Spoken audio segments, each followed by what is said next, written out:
علامہ نبہانی نے جامع کرامات اولیاء وچ لکھیا کہ ایک بندہ سی انہوں راتی خواب وچ رسول اللہ دی زیارت ہوئی، حضور نے رخ انور انج پھیر لیا دوسری طرف، وہ کہنے لگا حضور میرے نال تے ناراض آپ کیوں ہو؟ میں تے کربلا والے دن نہ حسین نال کھڑا سی تے نہ یزیدیاں نال کھڑا سی۔ حضور نے فرمایا اسی واسطے تے میں رخ انور پھیریا، تو میرے نواسے نال کھڑا نہ ہو سکیا میرے کول کی لینا آیا؟ بس اتنی گل ہونی، جے نواسے نال کوئی کھڑا نہ ہوئے تے حضور رخ انور پھیر لوان تے حضور دی عزت نہ جڑے کھڑے نہ ہوئے۔ یہ علامہ نبہانی نے لکھا جنہوں نے حضور دی زیارت ہوئی، یہ انہاں گل لکھی۔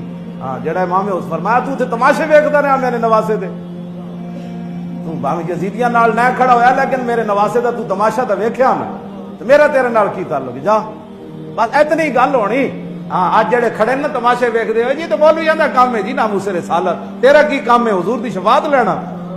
شفاعت انج لب جانی تینوں، کیوں جی شفاعت انج لب جانی؟ حوض کوثر تو پانی تینوں ایویں جاندے جاندے لب جانا ہے، جیڑا حضور دی عزت واسطے بھی نہ کھڑا ہو سکیا۔